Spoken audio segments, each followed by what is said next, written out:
Oh, die Kamera ist schon an. Einen wunderschönen guten Abend, meine lieben Freunde. Herzlich willkommen zurück bei Bricks Go Wild. Rita ist dort hinten. Ihr ist jetzt schon wieder kalt, sie hat eine Jacke an und das, obwohl es heute so schön warm war draußen. Es war heute fast sommerlich, deswegen sind wir erst jetzt und es ist schon eigentlich spät nachts in der Lego-Stadt. Wir waren heute draußen auf der Terrasse und haben uns die Sonne auf den Bauch scheinen lassen. Ich hätte die Möglichkeit gehabt, Rita im Bikini zu begutachten, habe ich aber nicht gemacht. Ich habe mich natürlich wieder für euch ein bisschen betätigt und nützlich gemacht und da will ich euch gerne zeigen, was da alles so am Programm gestanden ist. Ihr habt es bestimmt im Titel gesehen. Wir haben unter der Stadt in den ganzen Kisten, ihr kennt die Thematik bestimmt, da haben wir überall noch jede Menge Sets, die ja zum Teil aus meiner Kindheit sind, zum Teil aus gekauften Konvoluten, irgendwelche anderen Projekte, die wir schon länger mal vorgehabt haben, aber noch nie vervollständigt haben. Rita übrigens ein kurzer Schwenk. Sie macht irgendwas dort hinten beim Disney-Schloss, aber sie war zuerst noch beim Essen von Kokoskuppeln. Jetzt hat sie mir nicht gesagt, was sie vorhat, aber wir werden das bestimmt demnächst mal sehen. Jetzt aber mal zu Wichtigerem. In einer der Kisten, vielleicht habt ihr das bei einem Konvolute-Haul-Video oder auch wie wir mal in die Kisten reingeschaut haben, vielleicht schon gesehen, hatten wir diese tolle Unterwasserbasis. Das ist, glaube ich, die Setnummer 6195 von den Aquanauts. Ein Set, mit dem ich groß geworden bin. Ein Freund von mir hatte das, ich leider nie, aber wir haben dann mal ein Konvolut gekauft, wo so ein, naja, 3/4 komplettes Set drinnen war. Ich konnte es nicht wirklich aufstellen, da uns so eine erhöhte Bodenplatte gefehlt hat. Die ist übrigens relativ selten und teuer, die werden zu horrenden Preisen auf eBay verkauft. Wir haben jetzt das Glück gehabt, dass wir mal eine zweite Platte mit allerhand Krimskrams relativ günstig bei eBay gekauft haben. Und jetzt habe ich das Set heute mal für euch aufgebaut, eben auf der Terrasse. Und so sieht das jetzt aus. Ein paar Kleinigkeiten fehlen noch, aber ich wollte es euch nicht vorenthalten.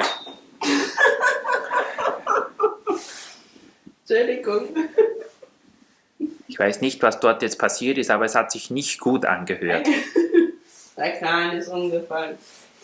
Seht ihr, so geht es mir jeden Tag. Ich komme hier herauf zur Lego-Stadt und es ist wieder irgendwas demoliert oder es liegen Teile am Boden und ich weiß wieder nicht, wo die herkommen. Mein Video wird gestört. Es ist so, jetzt war auch noch der Akku der Kamera aus, also mir wird wirklich heute nichts vergönnt.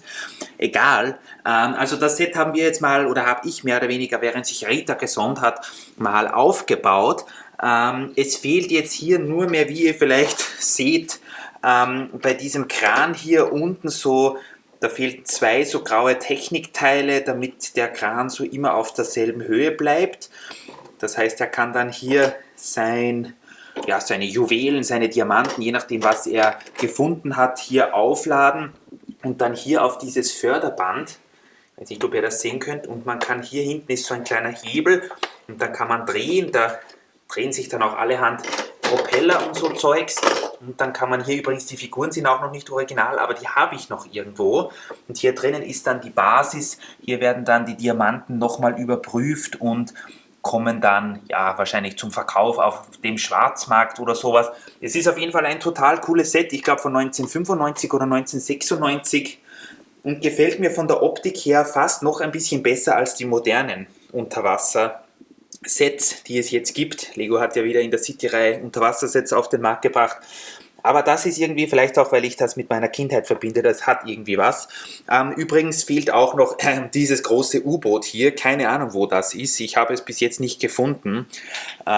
Ich habe schon geschaut, es gibt jemanden auf eBay, der es für ungefähr 20 € verkauft. Oder man kann das komplette Set, wo das ein oder andere Teil wahrscheinlich fehlen wird, in so einem mehr oder weniger Konvolutspreis-Angebot um ungefähr 50 € kaufen. Ich muss mir das mal ausrechnen, wie viel der Rest der Teile hier wert ist und ob das ein gutes Angebot ist, wenn wir das U-Boot um 20 € kaufen. Ich würde das Set schon gern vervollständigen, denn es ist wirklich irgendwie ein tolles Set. Weiter geht's mit Rittern. Ihr seid ja auch immer wieder große Ritter-Fans und in einer anderen Kiste hatten wir jede Menge voll mit diesen Frischhaltebeuteln, wo alles Mögliche an Rittern drinnen ist. Ich habe das jetzt mal sortiert, dass wir hier ein bisschen einen Überblick haben.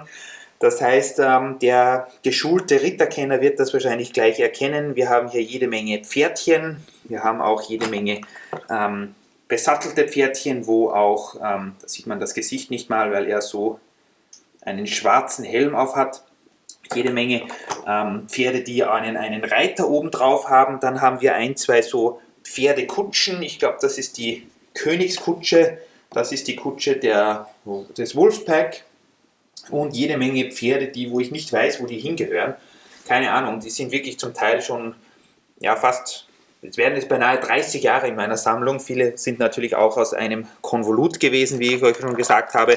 Und dann haben wir, das ist auch von meinen Kindheitstagen, des Öfteren solche Sets. Das heißt, die sind so nicht einmal zur Hälfte komplett. Ich glaube, ich weiß, was das für ein Set ist. Das muss dieses Drachentransport-Set sein, also wo hinten im hinteren Teil der Kutsche ein Drache so in einem Käfig drin ist. Das würde nämlich Sinn machen, dass ich hier mal Teile rausgesucht habe. Wenn ihr hier schaut, hier sind auch ein Wolfpack-Typ, aber hier sind, das wollte ich euch eigentlich zeigen. Das passt doch hier genau drauf, oder? Dann wäre das hier komplett, das ist dieses Drachentransport, wo der gefangen worden ist, Set. Dann haben wir hier drinnen, das ist auch sehr interessant, noch, ich wusste gar nicht mehr, dass ich das hatte als kleiner Lego-Fan. Es gab von der Ritter-Serie auch ein Ritterschiff. Ich wusste gar nicht, dass die Ritter schon so, wobei Seefahrer waren sie ja schon, das stimmt, aber dass es von Lego ein Schiff gibt, wusste ich nicht. Der Rumpf sieht noch relativ intakt aus, da sieht so aus, als würde da nicht allzu viel fehlen, aber natürlich Segel und so weiter fehlt schon. Hier drinnen ist zwar noch ein bisschen was, aber ich glaube, so ein Beiboot gab es da nicht. Vielleicht ist dieses Gestänge hier aus diesem Set, da würde dann also nur mehr das Segel fehlen. Ja, wer weiß. Wir haben dann noch, was kann ich euch noch zeigen, was ich gemacht habe? Wir haben ein komplettes Sackerl, das ist jetzt mit der Kamera los, so jetzt geht's wieder. Ein komplettes Sackerl voller Ritterfiguren, die sich Rita schon fast genommen hätte. Ich habe jetzt gesagt, sie soll es bitte noch liegen lassen für das Video. Sie hat ja in ihrem Schubladenkästchen hat sie ja jede Menge Ritter, die natürlich darauf warten, irgendwann mal in unser Layout zu wandern. Aber das wird vielleicht noch ein bisschen dauern, bis wir unser Ritter-Layout beginnen. Hier haben wir jetzt mal alle möglichen bunt gemischt, keine Ahnung, wo die her sind, aber aus den verschiedensten Äras, Drache hier, Wolf, dann haben wir hier den schwarzen Drachen, den blauen, Löwe und so weiter, also wirklich aus allen möglichen Ritterserien von Lego. Sehr praktisch hat sich heute diese kleine unscheinbare Kiste erwiesen, ob ihr es glaubt oder nicht.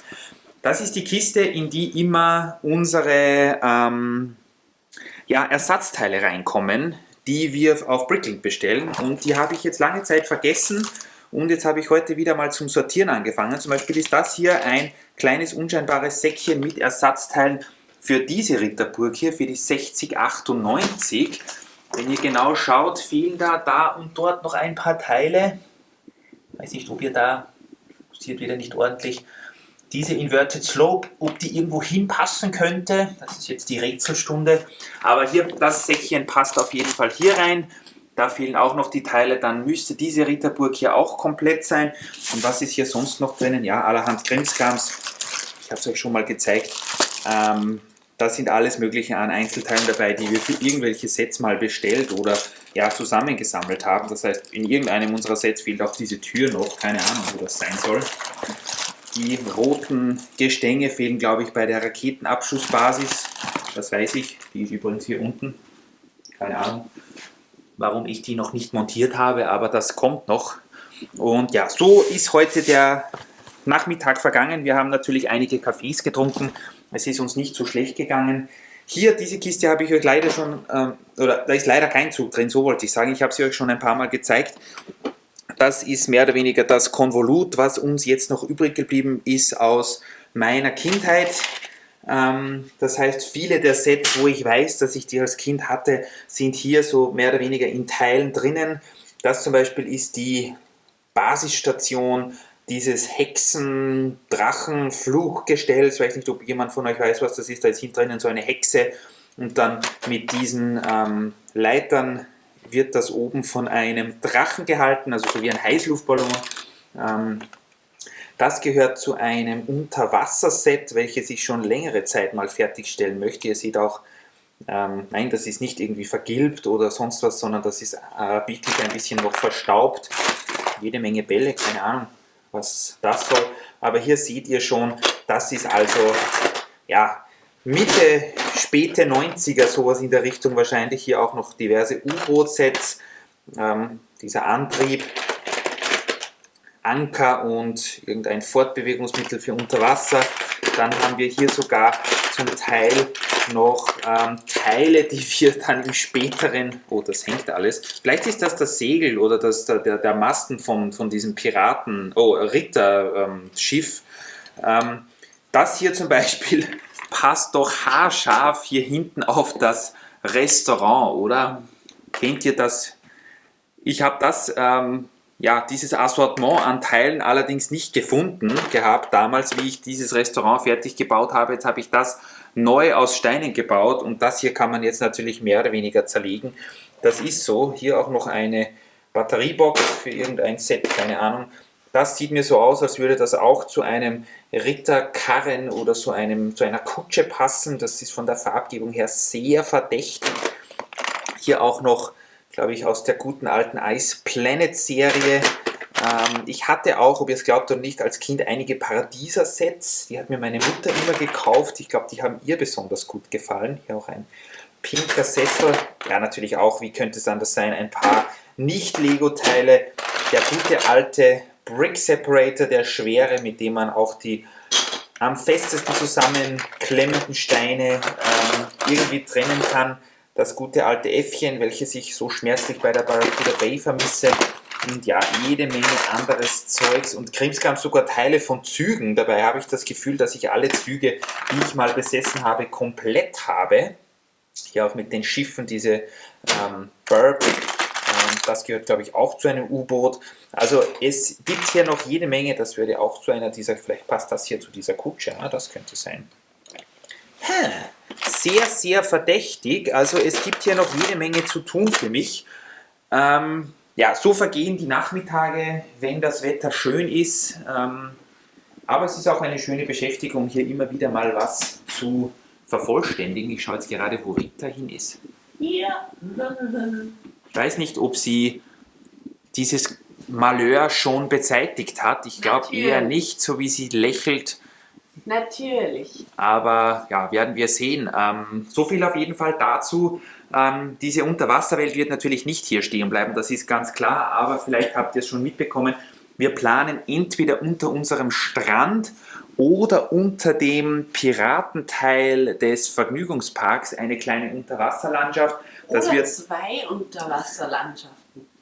Ich bin übrigens ganz leicht verkühlt, denn man sollte vielleicht doch nicht sich sofort in den Bikini raushauen. Deswegen rede ich heute etwas weniger.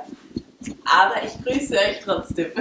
Rita liegt im März im Bikini im Garten, dann ist sie selbst schuld, wenn sie krank ist, oder? Aber ich werde sie gesund pflegen, keine Sorge. Also wie gesagt, das Unterwasserlayout, weil viele auch schon gefragt haben, das wird irgendwo unter der Platte gebaut. Das heißt, wir werden hier noch eine zweite Ebene irgendwo einziehen. Müssen wir uns halt natürlich ansehen, wie wir das mit den Böcken machen. Und das Mittelalter-Layout, ja, keine Ahnung, irgendwo wird das schon Platz finden.